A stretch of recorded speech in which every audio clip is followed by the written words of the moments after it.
समस्या रहती है जो पूरे महाराष्ट्र के लिए लेडीज के लिए भी काम करते हैं। और अभी नमस्कार। आज अपने राष्ट्रवादी कांग्रेस पक्ष की महिलाओं की प्रदेश अध्यक्षा उमादेवी चाकणकर और जो राज्य महिला आयोग है, जो महिलाओं के अत्याचार होते हैं, घरेलू अत्याचार होते हैं, बाहर जो अत्याचार होते हैं, उन अत्याचारों की जो सुनावनी होती है, अत्याचारों की जहाँ पर दखल ली जाती है, राज्य महिला आयोग की प्रमुख है पूरे महाराष्ट्र की। यानी कि हम बोलेंगे उसके ऊपर कुछ ना कुछ कार्रवाई होगी।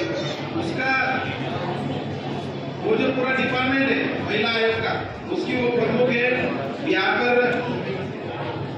ये कार्यक्रम में मौजूद सम्माननीय जिला अध्यक्ष संजय जी भावसाहेब, महानगर अध्यक्ष अभिषेक भाऊ, कल्पनाताई, मीनाताई, जोगलताई और इन्होंने ये कार्यक्रम साहजिक होते। कोणतं पण विधेयक जेव्हा येत असतं तर त्याच्यामध्ये काही त्रुटी राहत असतील किंवा काही असेल तर त्याच्याबाबत सूचना करण्याचा आणि बदल करण्याचा अधिकार प्रत्येक नागरिकाला आहे। त्याच्यामुळे माझ्या एका महिला भगिनींनी त्याच्या संदर्भातलं त्यांच्या मनामध्ये असलेली शंका या ठिकाणी मांडली आणि नुकतीच नदीबाईंनी मला ते निवेदन दिलं होतं आणि त्याच्यानंतर मी बैठकीला गेले होते।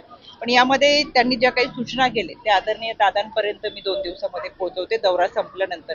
आणि मला खात्री आहे की महाराष्ट्रामधून अशा अनेक सूचना त्याच्यामध्ये येतील, त्याच्यामध्ये सकारात्मक विचार केला जाईल। ह्याच काही गोष्टीमुळे आपल्याला मुस्लिम मतांचा लोकसभेमध्ये फटका बसला असं वाटतं का तुम्हाला? कारण विरोधकांकडून नेहमी आरोप केला जात होता, वेगवेगळ्या गोष्टींचं एक नॅरेटिव्ह पसरवलं जात होतं आणि त्याच्यामुळे अल्पसंख्याक समाजाचा लोकसभेमध्ये महाविकास आघाडीला फायदा झाला। आदरणीय दादांनी जेव्हा निर्णय घेतला तेव्हा आम्ही सर्वजण दादांसोबत गेलो।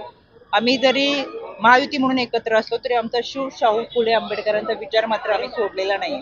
त्याच्यामुळे पहिल्यापासून जो विचारधारा आमची होती तीच आम्ही पुढे घेऊन जातोय आणि याच्यामध्ये सर्व समाज घटकांना बरोबर घेणं, 18 पगड जाती जमातींना बरोबर घेणं आणि काम करणं, प्रत्येकाला न्यायाची भूमिका देणं। म्हणून तुम्ही पाहिलं असेल मंत्रिमंडळ सुद्धा स्थापन करत असताना आदरणीय दादांच्या मंत्रिमंडळामध्ये सगळ्या जातीच्या लोकांचा समावेश आहे आणि हीच गोष्ट छत्रपती शिवरायांच्या विचारांची, त्यांचाच विचार आम्ही पुढे घेऊन चाललोय। त्याच्यामुळे निवडणुकीमध्ये विरोधकांनी राजकारण केलं, खोटे नॅरेटिव्ह सेट केले, त्याच्यामध्ये की संविधान बदललं जाणार अशा चुकीच्या अफवा पसरवल्या आणि हे सगळं करत असताना त्याच्यावरती काही अंशी जनतेने विश्वास ठेवला। पण आता त्यांच्या लक्षात आलं की जे काही विरोधक सांगतात त्याच्यामध्ये काहीच तथ्य नाहीये आणि म्हणून कदाचित नदीबाई असतील त्यांच्याबरोबर तुम्ही पाहिलं एवढ्या मोठ्या संख्येने महिला भगिनी उपस्थित होत्या आणि ह्या ठिकाणी जसा प्रतिसाद मिळतोय तसा महाराष्ट्रात सुद्धा जिथे जिथे जाईल तिथं आम्हाला मुस्लिम महिलांचा अतिशय चांगल्या पद्धतीचा प्रतिसाद मिळतो। त्याच्यावर त्यांचा विश्वास आहे दादांच्या वाद्यावरती, दादांच्या कर्तृत्वावरती, दादांनी दिलेल्या शब्दावरती। इथून पुढेही आम्ही या समाजासोबत आहेत व त्यामध्ये मौलाना आझाद महामंडळ असेल व बोर्डच्या माध्यमातून असेल जितकं काही आम्हाला करता येईल तितकं करण्याचा प्रयत्न हा राष्ट्रवादी काँग्रेस पक्षाच्या वतीने राहिलेला आहे।